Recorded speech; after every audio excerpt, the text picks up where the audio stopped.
We have reached the end. This is G.I. Joe and the Transformers issue 4, and I love this cover. It is just so dramatic seeing all of our heroes here, the Autobots, Joes, and of course Cobra, here in the foreground, just old school Marvel traditional artwork right here, my friends. Man, do I wish comics were 75 cents. So this one is called All Fall Down. This is Michael Higgins writer, Herb Trimpe penciling, Vince Colletta doing the inks, Joe Rosen doing the lettering, Nel Yomtov doing the colors, and then everyone else working on the book. Print date on this was April 1987. One thing that I find I don't want to say cringy, but I do find kind of weird is last issue spoilers if you haven't been following along. G.I. Joe, the Autobots, and Cobra make an uneasy alliance because they realize that the Decepticons want to use what is it? I can't remember the full name, but Alpha essentially was supposed to be like this machine that the government made to help with the ecosystem and all that stuff. But the Decepticons have essentially created it to where it's going to do the inverse and wipe out the world. So the reason the Cobra has joined is because if there's no planet, there's nothing to rule. That's cool. I love this setup. But what I'm talking about when I say cringy or do I find kind of silly is we see the arc shaking. And Omega Supreme here basically gives Blaster the complete rundown of what's happened.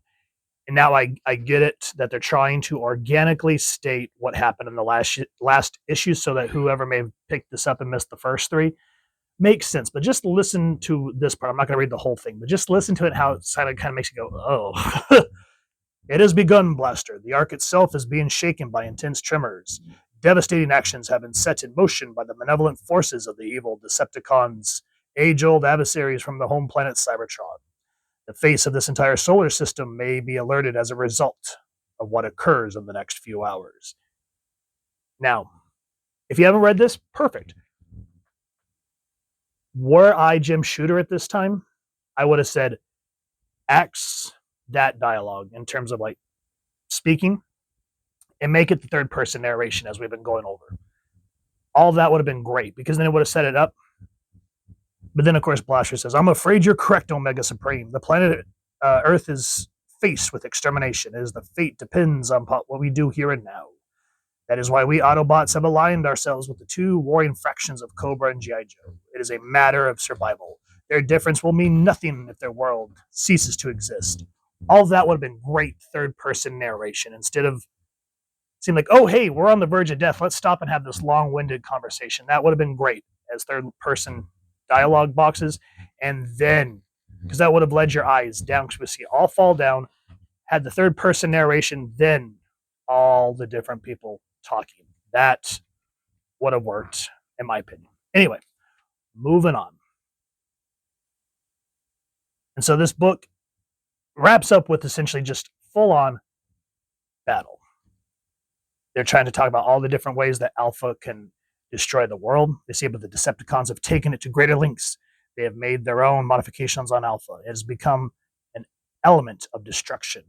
It will be sent by the Decepticons to a dozen or so strategic positions around the Earth, and once it releases its dangerous energies, millions will perish, great cities are leveled, great nations will be swept into the seas, the sky will erupt in pillars of flame.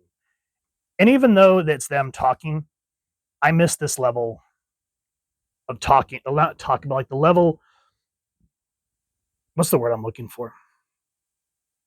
Not dialect. But I guess what I'm trying to get at, I haven't had enough coffee today, is back in the day, these type of comics, they were made for kids because they were using these to sell the toys. But Bob Budiansky, Larry Hama, Jim Shooter, they never felt the need to like talk down to their audience regardless of age. And people have said that. They feel like, we didn't need to be talked down to. We didn't need to be dumbed down to. And so think of this way. Read like kid comics now. And now I want to preference this saying I don't have anything against Scotty Young. But for example, they'll have like the little Marvels or the little Avengers or whatever. And it has his cutesy artwork and everything's like, well, I'm baby Tony. Well, I'm having a conniption fit. And that's for kids now, as we're back in the day. You get where I'm going with that. So here, what's his name? Shockwave. Planet Earth will die, and in its wake, a furious fireball of energy that we will use to assure our conquest of Cybertron and the obliteration of those annoying Autobots. And now it is time for the Decepticons to evacuate the planet. We shall return to our home world in victory. And of course, Dr. Mindbender is this because initially they made their alliance with the Decepticons till they figured out their machinations. So unfortunately, while all that was going on, Dr. Mindbender was left in the charge of the Decepticons. But Shockwave is now saying, take him. There's no need for him anymore. But when he thinks that his number is up, he is saved by a particular character. And here, I'm sure this is probably going to create some controversy, but let me kind of read these pages. I'm not going to read every single dialogue box, but Dr. Mindbender eventually makes it. So this is why this is important. Remember, issue 1, Bumblebee was destroyed. Then Optimus Prime died later in the pages of Transformers. And then in this miniseries, I think it was issue 2 or 3, they had his funeral.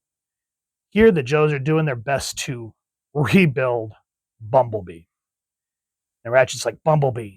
And you mean we all thought he was dead at first, but we kept at it and suddenly something clicked. I've been working on his reconstruction, but now that you're here, I'll let you take over. Gladly. And just where is my little friend? He's right over there, Dr. Ratchet. What do you think? Oh my. It's good to see you again. Likewise. Well, there is a certain logic to what you've done, but it would appear some modifications are in order. It's a good thing I arrived when I did. You're the expert. Don't worry, Bumblebee. We'll have you on your wheels again in no time. So Bumblebee didn't die. But what makes this book important, I'm not going to reveal it yet, but there's going to be people saying, no, his first appearance was in this Transformer comic. I get it. But this is one of those ones where you could say first cameo or first single appearance before the first full appearance. And so if you know what I'm talking about, you guys will get it in just a moment. Now as the battle ravages, Hawk's given the orders, and nobody can make up their mind on how they want to take down Alpha. Finally, Hawk says we got to make a decision. We need to stop speculating. Even, what's his name? Serpentor says, I still maintain that we need to do is employ a small team, inconspicuous and seemingly insignificant. They'd only have to attack a few explosives to Alpha's exterior shell.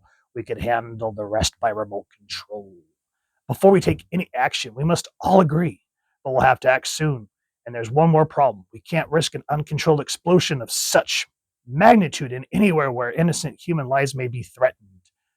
But Serpentor says, and why not, General? How important is a handful of lives weighed against the salvation of the world? Dun, dun, dun. I just love that you feel the commanding weight of what's going on here. Now, we step back aside. Ratchet finally gets Bumblebee rebuilt. And this is what's important. He goes, you've been rebuilt, but there have been a few changes. There certainly have been. I feel different. I am different.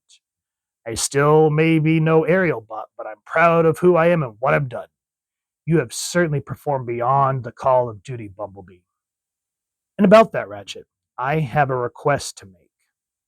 From now on, I'd like a name with a little more dignity, one that may result in a little more respect. From this day forward, I will be known as Goldbug. So I was looking it up, and I can't remember the issue number, but it says first appearance of Goldbug. But this predates that issue from what I saw. So to me, in terms of canonical comics, this is the first appearance of Goldbug. And that's why this particular issue is important. Now, as the book comes along, we finally get to see Devastator get into the mix, the aerial bots, and then a major air battle as everyone's trying to take down the Decepticons. Now, I've talked about this as we've gone through this series.